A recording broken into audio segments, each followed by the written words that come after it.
वृंदावन विहारी लाल की जय। राधा रानी की जय। श्री गुरुदेव भगवान की जय। श्री राधे राधे। भक्ति प्रश्नोत्तरी कार्यक्रम प्रारंभ किया जा रहा है। आइए हम भक्ति संबंधित प्रश्नों को श्रवण करें। श्री राधे राधे गुरु जी, आपके श्री चरणों में कोटि कोटि दंडवत प्रणाम। आंचल जी है, इनका प्रश्न है, गुरुजी मैंने 2013 में राम शरण से दीक्षा ली थी, परंतु मैंने दीक्षा के किसी भी नियम का पालन नहीं किया है, क्योंकि मुझे तब समझ नहीं थी, मैं छोटी थी। तो क्या अब मैं आपसे दीक्षा ले सकती हूँ? मैं आपको रोज अपना गुरुजी मान करके आपके प्रवचनों को सुनती हूँ। श्री राधे राधे। हाँ, यदि आपने दीक्षा का मंत्र जप नहीं किया है तो आप दीक्षा ले सकते हैं। जब ये चल रहा होता तो फिर जरूरत नहीं थी दीक्षा लेने की, लेकिन जब नहीं किया गया इसलिए दीक्षा ली जा सकती है। परंतु यहाँ के नियम हैं, सीताराम लिखना है या राधे श्याम लिखना है तो 1 लाख लिखना होगा लाल स्याही से, और यदि राम राम लिखना या राधा राधा लिखना है तो आपको 2 लाख लिखना होगा लाल स्याही से। और भक्त चरित्र, संत चरित्र भक्ति आश्रम चैनल पर प्रतिदिन सुनना होगा ये, और खान पान शुद्ध रखना होगा। लड़ाई झगड़ा विवाद झंझट इन सब से दूर रहना होगा। तो ये आप नियमित कर सकें तो दीक्षा आपकी हो जाएगी। श्री राधे राधे। इनका दूसरा प्रश्न है, गुरुजी आपने बोला था कि दीक्षा के लिए किसी के झगड़े में न पड़े, परंतु गुरुजी मैं ईश्वर कृपा और माता पिता के आशीर्वाद से वकील हूँ। मेरे पक्षकारों के कुछ केस चल रहे हैं, मैंने दूसरों को दे दिए हैं, परंतु कभी कभी जाना पड़ता है। ऐसे में गुरुदेव मैं क्या करूं? जब से आपको सुना है मैंने वकालत करना भी बंद कर दिया है गुरुजी, बस भगवान में ही मन लगता है, कृपया मार्गदर्शन करें।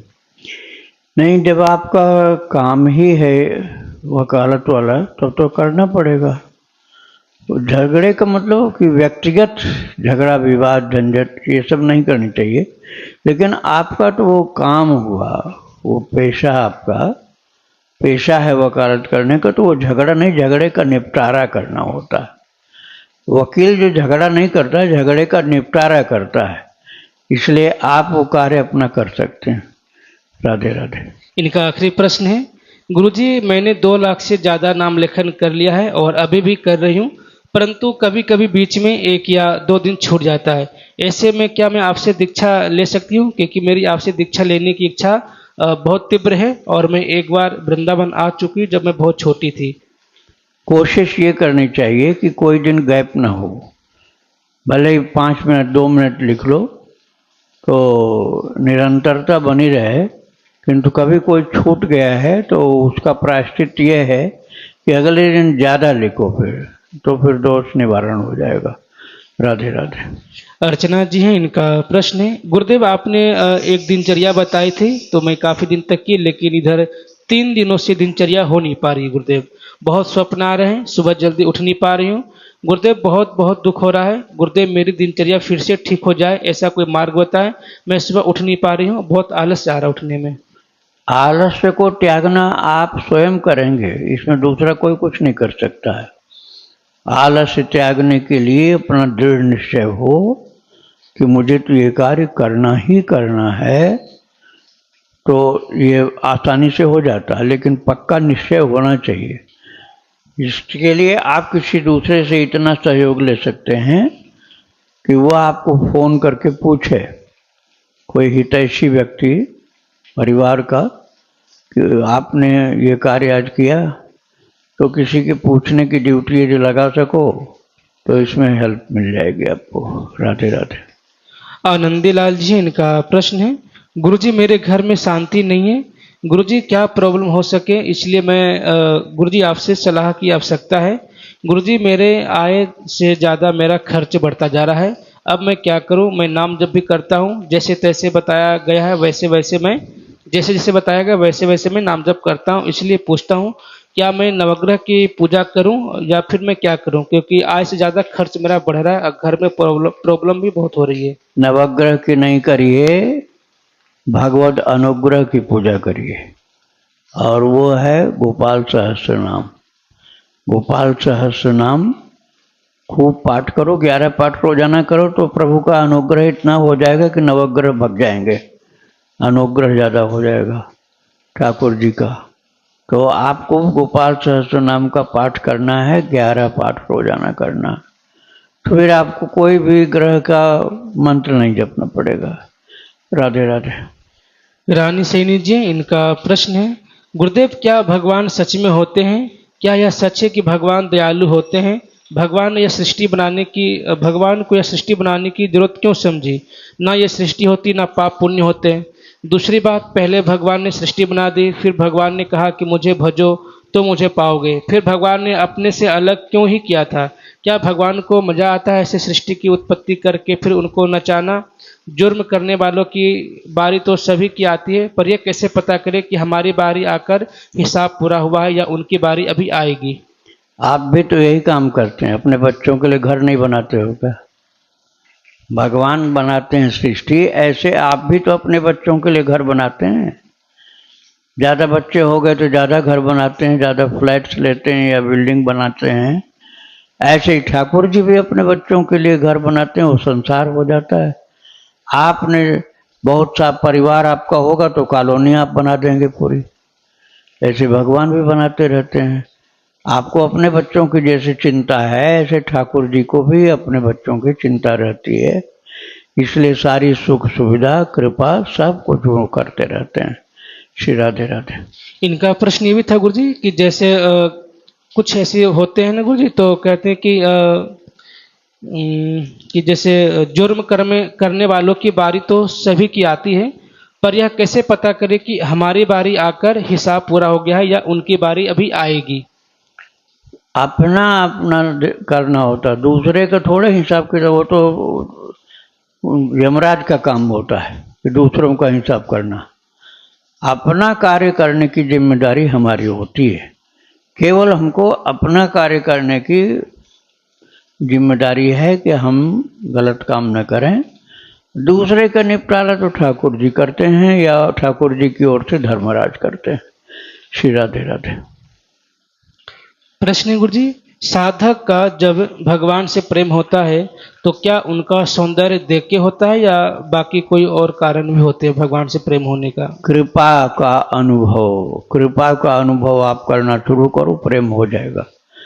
जब आपकी गाड़ी रुक रही हो, आपकी सामर्थ्य फेल हो गई हो और लग रहा है कि अब संकट से बच नहीं सकते हैं, और उस समय आपको संकट से मुक्ति मिल गई और अचानक सब कार्य बन गया, तब समझ में आता है कि ये मैं तो कर रहा नहीं, मेरे बस का था भी नहीं, ये कहाँ से हुआ? और तब पता चल जाता है कि भगवान ने करवा दिया, सारी सुविधा सारी व्यवस्था भगवान ने करा दी। तो भक्त के आंखों से आंसू गिरने लग जाते हैं कि प्रभु आप इतने दयालु हो। तो आपको इस कृपा का अनुभव करना शुरू कर देना चाहिए। और बस भगवान शंकर जी यही कहते हैं, उमा राम स्वभाव जय जाना, ताहि भजन तजी भाव न आना। हे पार्वती, राम जी की कृपालुता के स्वभाव को जिसने समझ लिया, उसको भक्ति करने के अलावा दूसरा कुछ अच्छा नहीं लगता, अर्थात भक्ति करना ही उसको विशेष पसंद होता है। तो भगवान का स्वभाव कृपा भरा है। अस स्वभाव कहूँ सुनहूँ सुनहु न देखूँ, के खगेश रघुपति समलेखूँ। ये काकभूषुंडी जी महाराज ने कहा गरुड़ जी से कि इतना कृपा भरा स्वभाव है, इतनी दयालुता है, भगवान के स्वभाव जैसा दूसरे का कृपा भरा स्वभाव नहीं होता। इस कृपा को समझना जब शुरू कर दोगे तो आपको भगवान के प्रति इतनी कृतज्ञता हो जाएगी कि आप उनके लिए बिक जाओगे। बस आपको सौंदर्य उनका देखने को तो बाद में मिलेगा, उनके स्वभाव का अनुभव करके, अर्थात उनकी कृपालुता का अनुभव करके हमको उनकी भक्ति में विश्वास बढ़ता चला जाता है। राधे राधे। कविता जी हैं, इनका प्रश्न है, गुरुदेव, लोगों की बात सुनकर मेरी सासू माता जी भगवान के लिए पुष्प चयन नहाने से पहले करती हैं, किंतु वह शौच जाने के बाद बिना नहाए पुष्प चयन कर लेती हैं। मुझे उन पुष्पों को भगवान को अर्पित करने में संकोच होता है। मैं उनको बोलूंगी तो वो नाराज हो जाएंगे, इस डर से मैं नहीं बोलती। कृपया मार्गदर्शन कीजिए कि पुष्पों का चयन कैसे करना चाहिए। आपका कहना बिल्कुल ठीक है, वो गलत कर रही है माता। स्नान करने के बाद ही पुष्प चयन करना चाहिए, और विशेष रूप से यदि शौच गए हैं तब तो स्नान करना ही पड़ेगा। आप उनको आदेश के रूप में मत कहो। एक दिन उनकी चरण सेवा करते हुए, इतना आपको अपना बढ़ाओ काम, चरण सेवा उनकी करो, और उसके बाद उनसे कहो कि ऐसा मैंने शास्त्रों की बात ज्ञानी पुरुषों से सुना है, संत से सुना है। आप चाहें तो नाम भी ले सकती हैं जिस पर आपको श्रद्धा हो। तो ऐसा यदि नहीं करें और अशुद्ध अवस्था में अर्थात टट्टी गए और फिर नहाए भी नहीं और फूल तोड़ने लग गए, तो फिर वो अशुद्ध हो जाते हैं, फूल वो चढ़ाया नहीं जा सकता है। इस बात को उनको अपनी ओर से न बोलकर संतों की ओर से बोलो, और वे सेवा के भाव के समय ही बोलो, जिससे वो आपकी बात को स्वीकार कर लें, तो इस दोष का निवारण हो जाएगा। श्री राधे राधे। पारो गुप्ता जी हैं, इनका प्रश्न है, गुरुजी, मैं दिन में 3 बार यमनाष्टक पढ़ती हूँ। पहली बार सुबह उठते बिस्तर पर ही मोबाइल से पढ़ती हूँ, दूसरी बार दोपहर को और तीसरी बार शाम को पढ़ती हूँ। कभी समय नहीं मिलता है तो नहीं पढ़ पाती हूँ, तो आपके कहे अनुसार एक ही समय में 3 बार पढ़ लेती हूँ। तो क्या बिस्तर पर यमनाष्टक पढ़ना सही है, और क्या घर में कहीं भी बैठकर यमनाष्टक पढ़ सकती हूँ, या केवल मंदिर के पास ही बैठकर पढ़ना चाहिए? कृपया मार्गदर्शन। शरीर यदि स्वस्थ है तो बन सकता है तो जमुना जी के किनारे बैठ के करो, खड़े होकर करो। जमुना जी नहीं पहुंच सकते हो तो अपने घर में करो, मंदिर में करो। और शरीर बीमार है तो आप बिस्तर पर भी कर सकते हो। श्री राधे राधे। इनका दूसरा प्रश्न है, गुरुजी, मैं दीक्षित हूँ, पर मेरे गुरुजी ने कोई नियम नहीं बताया और ना ही मंत्र जपने को बोला है और ना ही कंठी माला दी है, पर मैं रोज एक माला गुरु मंत्र का करती हूँ, उसके बाद राधा नाम का जप करती हूँ। मैं अपने से तुलसी माला प्रसादी करके पहनी हूँ। क्या मैं 2 लड़ का तुलसी माला पहन सकती हूँ? 2 लड़ का तुलसी माला पहनने के क्या कोई नियम होता है? मैं लहसुन प्याज नहीं खाती हूँ, मेरे शरीर के प्रति 2 लड़ का तुलसी पहने हैं, पर कभी कभी लहसुन प्याज खा लेते हैं। तो क्या गुरुजी, जो लहसुन प्याज खाते हैं उसे तुलसी माला नहीं पहनना चाहिए? तुलसी माला तो पहन सकते हैं, लेकिन पूरा लाभ तभी मिलेगा जब जीवन में सात्विकता हो। अब लहसुन प्याज खाने वाले की सात्विकता नष्ट हो जाती है। अशुद्ध आहार करोगे तो सात्विकता पूरी नहीं रह सकती। तुलसी माला तो पहनो, अब तुलसी माला का भी त्याग कर दोगे तो और ज़्यादा अशुद्धि आने लग जाएगी। लेकिन लहसुन प्याज का त्याग करो तो सात्विकता आपकी बढ़ जाएगी, श्रद्धा भक्ति में बढ़ाव होगा, वृद्धि होगी। राधे राधे। इनका यही प्रश्न था गुरुजी कि क्या खुद से प्रसादी माला बना करके, क्योंकि उनके गुरुदेव ने इनको नहीं दिया कंठी, तो ये खुद से प्रसादी बना करके 2 लड़ की तुलसी माला पहन सकती है? उसका तरीका ये है कि गुरुदेव से जाकर उनसे लो। यदि वो शरीर से विराजमान नहीं है तो पहले भगवान को पहनाओ, भगवान के बाद उठा करके ठाकुर जी के चरणों में, यदि गुरुदेव का फोटो है तो गुरुदेव को भी पहनाओ, फिर प्रसाद के रूप में पहनाओ। गुरुदेव का फोटो आपके पास नहीं है तो भगवान को पहना के भगवान के चरणों में स्पर्श करा के फिर आप पहन लो। श्री राधे राधे। सुनीता जी है मुंबई से, इनका प्रश्न है, गुरुदेव, मुझे जानना है कि पूज्य श्री गौरांगी शरण जी महाराज, जो कि प्रेमानंद जी महाराज के गुरु हैं, उनके गुरु कौन थे? उनके बारे में कहीं कुछ पता नहीं चलता है, तो क्या उनका नाम क्या था? गुरुजी, उनके बारे में कृपया बताइए। जैसे आप सभी संतों के चरित्र आपने बताया है, तो सभी संतजनों के बारे में मालूम हुआ है, इसी तरह उनका भी चरित्र सुनने की इच्छा है। देखो, इतना तो पता है कि वो राधा वल्लभ ही हैं, राधा वल्लभ संप्रदाय के हैं। लेकिन उनके गुरुदेव श्री गौरांगी शरण जी महाराज के गुरुदेव कौन थे या हैं, इसका पता हमको नहीं है। इसके लिए आपको वहाँ जाना पड़ेगा, उन्हीं के शिष्यों से या उन्हीं से पूछना पड़ेगा आपको। श्री राधे राधे। प्रश्न है गुरुजी, महाराज जी मेरे परिवार में कई वर्षों से आर्थिक तंगी चल रही है। संतजनों की कृपा से कुछ महीने पहले नाम की महिमा के बारे में पता चला तो थोड़ा बहुत याद आने पर नाम ले लेते हैं। हमारे घर में कई सालों से बहुत ज़्यादा कर्ज हो चुका है। कृपया बताएं कि मैं किस प्रकार नियम से नाम जप करूं कि केवल नाम जप से प्रभु कृपा करे और हमारे कर्ज खत्म हो जाए। मैंने जब से जन्म लिया है यह पृष्ठ देखी है, अब और नहीं, यह परेशानी देखी है और अब यह मुझसे नहीं देखा जाता है।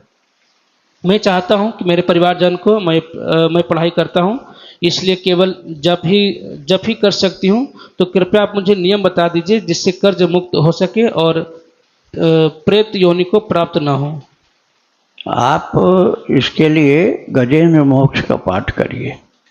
गजेंद्र मोक्ष यदि आपको संस्कृत पढ़ना आता है तो गजेंद्र मोक्ष 11 बार पाठ करिए सुबह, और यदि संस्कृत नहीं आता तो हिंदी में ही पाठ करिए।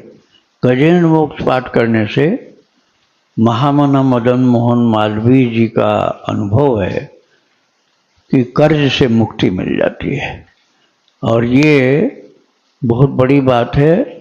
अशांति खत्म हो जाएगी और कर्ज नहीं भरने पर दंड मिलता है, इसलिए बेईमानी हो जाएगी नहीं भरोगे तो आप गजेंद्र मोक्ष का संस्कृत वाला या हिंदी वाला पाठ करिए और शेष टाइम में भगवान का नाम जप करते रहिए। राधे राधे। गुरुजी इन्होंने प्रश्न इसमें था, ये तो मैं अपनी तरफ से पूछ रहा हूँ कि अगर कर्ज मुक्त ना हो पाए और शरीर छोड़ गया तो क्या प्रेत योनि मिलती है कर्ज मुक्ति न होने से? नहीं, प्रेत योनि सभी को नहीं मिलती है। वो इन्होंने देखा ना, रुक्मिणी बाई के चरित्र में सुना है इसलिए कहा है, वैसा पूछा है। तो वहाँ पर बेईमानी की गई थी, तो जो प्रेत बना था उसने उस व्यक्ति ने बेईमानी ये किया था कि जिस किसी की प्रॉपर्टी पूरी मिली थी, खूब ज़्यादा संपत्ति मिली थी, तो प्रॉपर्टी खूब संपत्ति तो ले लिया और उनका कर्जा नहीं भरा। बोला कर्जा हम नहीं भरेंगे, भले धन दौलत सब ले लिया। तो फिर ये बेईमानी किया उसने कि संपत्ति तो सब ले लिए, कर्जा नहीं भरने को तैयार, और संपत्ति थी कर्ज से बहुत ज़्यादा गुना ज़्यादा प्राप्त थी, तो उनको कर्जा भी भरना चाहिए था, तो नहीं भरा, बेईमानी किया, इसलिए प्रेत उसको बनना पड़ा था। यदि कोई ऐसी परिस्थिति है कि वो नहीं भर सकता व्यक्ति, तो उसको जा करके उस व्यक्ति के चरणों में माफ़ी मांगना चाहिए कि मेरे पास शक्ति सामर्थ्य नहीं है, इसलिए मैं नहीं भर पा रहा हूँ, आप मुझसे मेहनत मजदूरी करवा लीजिए, मुझसे सेवा ले लीजिए, या अपने पास कोई चीज़ हो तो वो गिरवी रख देनी चाहिए उसके पास कि मैं पैसे की जगह अपना सामान आपको दे रहा हूँ। तो यदि वो कह दे कि मैंने माफ़ कर दिया, आपको नहीं देना पड़ेगा, तो फिर आपको मुक्ति मिल जाएगी कर्जे से, और नहीं तो कुछ न कुछ तो आपको अर्पण करना पड़ेगा। कुछ भी नहीं है तो अपने शरीर से मेहनत करनी चाहिए उसके घर जाकर। राधे राधे। इनका दूसरा प्रश्न है, गुरुदेव मैं यह भी चाहती हूँ कि मेरे परिवार के सभी सदस्य भक्ति मार्ग में आगे बढ़े और भगवत प्राप्ति करें। मैं इन सभी को नाम जप करने को कहती हूँ पर यह लोग नहीं करते हैं। मोबाइल पर अनावश्यक तरीके से जो आते हैं कि जैसे नमक रख लो, झाड़ू रख लो तो कर्ज खत्म हो जाएगा, कर्ज से मुक्ति हो जाएगी, यह सब करते हैं पर भगवान का नाम नहीं लेते। गुरुदेव कृपया आप कुछ बताइए कि मैं इनका क्या करूं, इन लोगों को इस मार्ग पे कैसे लाऊं। मैं अपने सारे नाम जब तो इन लोगों को नहीं समर्पित कर सकती, मुझे अपने लिए भी रखना है। मैं चाहती हूं सब अपना अपना नाम लेकर सब अपना कल्याण करें। हाँ ठीक है, आप कह सकती हैं इनको बस, और करना तो आपको अपना है, लेकिन ये लोग नहीं करना चाहते, जो अज्ञान में है इसलिए नहीं कर रहे हैं। इनको सत्संग सुनने के लिए प्रार्थना करो कि आप भक्तों का चरित्र सुनिए, भगवान का चरित्र सुनिए, संतों का सत्संग प्राप्त करिए, उससे सुधार बुद्धि का हो सकता है। आप खुद लगे रहो भजन में, कीर्तन में, जप में, ध्यान में, पूजा में, आप लगे रहिए और इन लोगों को आपने प्रार्थना करके बता दिया, इतना ही का आपका कर्तव्य था। श्री राधे राधे। शिखा जी हैं, इनका प्रश्न है, गुरुदेव भक्ति करने वाले को लोग अक्सर बेवकूफ़ क्यों समझते हैं या क्यों समझा जाता है? मैं पहले जब काम करते हुए भजन सुनती थी और गाती भी थी तो मेरे सासू माँ को मैं पागल दिखती थी। उसके बाद से मैं छुपकर हेडफोन लगा करके भी आज भी भजन सुनती हूँ और गाती भी हूँ। पति साथ देते हैं, पर फिर भी बच्चों को भगवान से जुड़ी बातें बताने में यह सब बकवास लगता है। चर्चा करना, भगवान को प्रणाम तो करते हैं, मानते भी हैं, लेकिन अपने भीतर उतारना नहीं चाहते। कहते हैं कि भगवान क्या करते हैं कोई नहीं जानता। यह सब फालतू की बातें हैं। ससुराल पक्ष के लोग लॉजिकली ज़्यादा चलते हैं, उनके लिए भगवान हैं बस जस्ट व्रत पूजा, बाकी जो है अच्छा कर्मा है, कर्म अच्छा करो सब ठीक है। ऐसे में आप क्या कहेंगे गुरुदेव? सबसे अच्छा कर्म तो भजन करना है भाई। राम ही भजन सो चतुर नर। वो बुद्धू समझते हैं, भजन करने वाले को बुद्धू समझते हैं। और तुलसीदास जी का राम ही भजन सो चतुर नर, जो भगवान की भक्ति करता है वही चतुर होता है। अब भगवान ने गीता जी में भी उसको दक्ष कहा है। दक्ष माने कुशल, चतुर, बुद्धिमान। भगवान ने गीता जी के 12वें अध्याय में उसको बुद्धिमान कहा है। सब बुद्धिमान मनुष्येषु, मनुष्यों में सबसे ज़्यादा बुद्धिमान वही जो वास्तव में भगवान की भक्ति में लगा हुआ है। तो उनको ज्ञान नहीं है, इसलिए ऐसा वो कहते हैं भक्तों लोगों के लिए। और ज्ञान होता तो वो भी भक्ति करते और भक्तों का आदर भी करते। तो जो व्यक्ति समझदार होता है वो भगवान की भक्ति जरूर करता है। नासमझी के कारण कोई नहीं कर रहा है तो उसको आप बोलने दो, उसके बोलने से आप दुखी मत हो, परेशान नहीं हो। अज्ञान के कारण ऐसा बोलता है। श्री राधे राधे। शालिनी जी है, इनका प्रश्न है, भगवान अगर गेहूं में कीड़े लग जाते हैं तो क्या करना चाहिए? क्योंकि बरसात का मौसम है, धूप नहीं निकल रही है और गेहूं भी बहुत ज़्यादा मात्रा में है, 5-6 बोरी है। तो मैंने सारे उपाय कर लिए हैं जो भी होते हैं। मैंने यूट्यूब पर देखा भी, उसके हिसाब से भी किया। अब लास्ट ऑप्शन दवाई ही रह गई है हमारे पास, जो हम नहीं करना चाहते क्योंकि इससे कई जीवों की हत्या होगी, जो कि महा अपराध है। इससे पहले अज्ञानतावश हमसे यह अपराध बहुत बार हुआ है। पहले प्रभु कृपा से प्रभु की प्रार्थना की थी कि आप ही कुछ उपाय बतावें, तो उनकी कृपा से प्रेरणा हुई कि पूज्य श्री बाबा जी महाराज जी से आप मतलब मार्गदर्शन लो। तो इसलिए गुरुदेव मैं आपसे पूछ रहा हूँ कि ऐसे में अब क्या करना चाहिए? ऐसे में उपाय यह है कि जिस दिन बढ़िया धूप निकले खूब अच्छी, तो धूप में उसको फैला देना चाहिए। तो कीड़े धूप की तीव्रता के कारण निकल करके भाग जाते हैं। अब जिस दिन धूप नहीं निकले उस दिन मत फैलाना, नहीं तो वो वैसे को वैसे रहेंगे, कम नहीं होंगे। तेजी से धूप निकली हो तो छत पर या खुली जगह पर जहाँ बंदर न परेशान करे। बंदर हर जगह तो होते नहीं, ज़्यादातर तीर्थ में ही होते हैं। तो बंदरों से बचाना। चिड़िया खा लेगी तो कोई बात नहीं, थोड़ा ही खाएगी। आप खूब तीव्र धूप में फैला देंगे ना उसको, तो सब कीड़े निकल के भाग जाएंगे और फिर उनको धूप में ही उठाना होगा। अब छाया के बाद तो फिर आने लग जाएंगे कीड़े। तो ये करना है, आप उस पर कोई जहरीली दवाई मत डालो। राधे राधे। रेणु वाडवा जी हैं, इनका प्रश्न है, गुरुदेव भगवान मैंने 20 साल पहले श्री आसाराम बापू जी से दीक्षा ली थी। हरि और प्रणव सहित जपने का मंत्र दिया था। ससुराल में सभी ने वहाँ से दीक्षा ली हुई थी। मेरा मन कृष्ण भक्ति में है। मैं भेद तो नहीं कर रही, कृष्ण जी को मैं लाला मानती हूँ, अब अपना लाला मानती हूँ। अब 5 साल से युगल चरणों में प्रीति बढ़ रही है। संत कृपा से अब मुझे युगल सेवा मैं करती हूँ। राधा वल्लभ मंदिर के शरणागति ली है। 2 साल पहले मैंने उनको बता दिया था कि मैं पहले से दीक्षित हूँ, फिर श्री जी की कृपा से शरणागति मिली है। क्या मेरे से कोई अपराध तो नहीं बन रहा है? जब भी लाडली जी की सेवा में बैठती हूँ तो विरह में आंसू नहीं रुकते हैं, उनके अलावा मेरी कोई नहीं है। आपके यदि आंसू आते हैं भगवान की भक्ति में, कृष्ण के लिए या राधा रानी के लिए, तो आपके अंदर ठाकुर जी की कृपा बहुत है। आप भक्ति खूब करिए, कोई भी दोष नहीं आपको लगेगा। भगवान के भजन करने से ही तो जीव का कल्याण होता है, दोष किस बात का। आपके अशुभ प्रभाव होता है, ये बात गुप्त रखना चाहिए, अब हर किसी को बताना नहीं। राधे राधे। जैसे गुरुजी इन्होंने आश्रम बापू जी से दीक्षा ली थी, उसके बाद फिर गोसाई जी से राधा वल्लभ मंदिर शरणागति ले लिए, तो इसका तो कोई अपराध नहीं? हाँ, ये आपको दीक्षा लेने के बाद फिर दूसरे के पास दीक्षा के लिए नहीं जाना चाहिए था, ये गलती आपसे हुई है। दीक्षा जहाँ ले लिया वहाँ श्रद्धा अपनी बना के रखो। अब थोड़े थोड़े दिन बाद आप बदलते रहोगे तो इसका मतलब श्रद्धा आपकी कमजोर है। तो लेकिन आपके अंदर भक्ति है तो आप खूब भक्ति करिए। अब ये गलती मत करना, आप दूसरी बार दीक्षा ले लिया फिर कहीं तीसरी बार चल पड़ो करने के लिए, तो ये बहुत दोष लगेगा फिर आपको। राधे राधे। इनका दूसरा प्रश्न है, गुरुदेव नाम जप में मन विचार शून्य हो जाता है, बस आंसू निकलते हैं, भाव आता है, अपने प्रभु मुझे क्यों छोड़ दिया, आपने कृपा आपने मुझे क्यों छोड़ दिया।